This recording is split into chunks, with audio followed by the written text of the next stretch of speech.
Wa madayon ang lantugin mo ni magatang. May ba naman patusag sa pang isip ko mga tumang. Dili nga di man. Wa madayon ang debate tungkol sa uwan kaganina dito sa lugar ni Brad Mitchell Isday.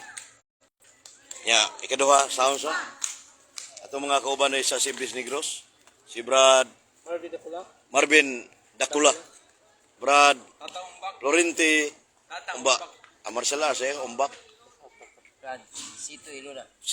Brad Sito. Nya, siya sama tinuod ba ning kuan? Siya po tanan no, Brad? Kung namatay ang Diyos, ano man na luwas kung namatay siya?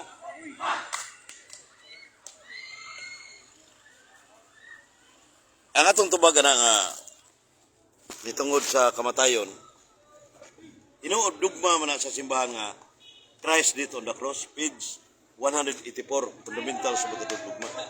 Nga si Kristo namatay diha sa cross. Muna sakto ang termino para mahusay ng problema.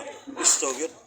Pag imong Kristo na sa Catechism of the Catholic Church, duha galangkob na sa both human and divine, true God and true man. Unya, kanang namatay ang Dios, wa mo di mabalisyon. Kung itong debate na ko sa una ni Brother Ralph, kada literal nga, ang pangutanan ko, asa mabasas muli ang Diyos sa matay. Di mo na makita. Yang Diyos sa banhaw. Kamu ta. Ang Diyos sa banhaw kay, ngay mamatay na yun na banhaw yun. So, kana Brad nga, kuhan nga, ang, tara, ito yung mga katigis sa kada ito. Diya Brad nga ang kuhan, pirma ni Colonel Vidal,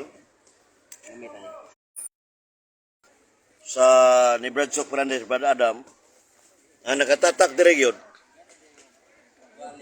sa Baltimore Catechism.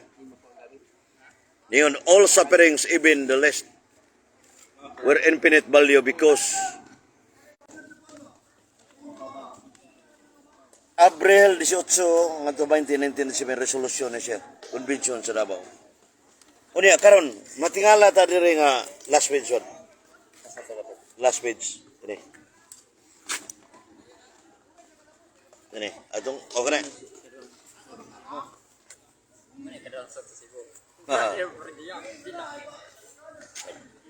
Tanaw na to diri mga kigsunan. Atong basahon. It is not understood that denying it was divine person who died on the cross. For our faith teaches that Jesus, only one person, a divine person of the Son of God, God Himself, but the statement to be understood that although it was truly divine person who experienced it on the cross. Kani gidugang na ni, Brad. Kani, tanawa, itandi na dia, nawa ba? Nawa. Mau mana? Na, Cardinal Vidal. Na, niya, divine experience it. Jadi wa mana divine person experience it, wa. Ato pag gipunan ang gisuwat, gipirmahan ng Colonel Vidal. No. Verification si piso no si Diotso. Pinagi sa dugo ni Kristo, napasaylo nga atong sala. Sa ito pa, napasaylo nga atong sala, pinagi sa dugo ni Kristo. Ipiso no si Diotso. So kanang pagpalansan sa cross nga, mingon sila nga, kung namatay ang pagkatao, wa ma... Ebidensya, kato ko mga nagpirma nga, obispo mo, pagkay mo, pakang na nila, uy, ako nang gipirmahan ha. Oo. Unya, imong baruganan ano sa maron? Dali na pita Brad. Ha? Di sa akong payag. Anjo sa matay o dili?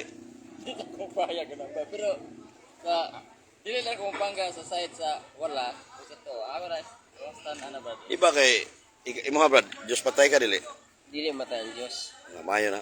Ano man? Ana, O sige, pangutan na. ikaw ay pagkatanang, kay aron to magkuhan man. Kaning, di man mamatay ang Diyos. Bantod na ang Diyos ang matay, litra po litra lagi patay yun. Gaday literal good. Oh, Kaya sa Juan 2:19, 21. 21, Oh. Juan 2:19, Kristo ginamong yun. banaw man ni Jesus ang iyang lawas. So naapil o ka Namatay pang ang iyang Diyos. pagka-Diyos kisa ni banaw. Oo, mo na diha. Ingon na si Jesus, gupa niya kaning templo. Oo. Bago wala na pil pagkamatay ang pagka. Yan, Nya napay 1 Timoteo 1:17. Ang Dios walay kamatayon.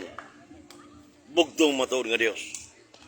napay Nya, ningos pa dadarog ipunta Iglesia ng Kristo yang kontra.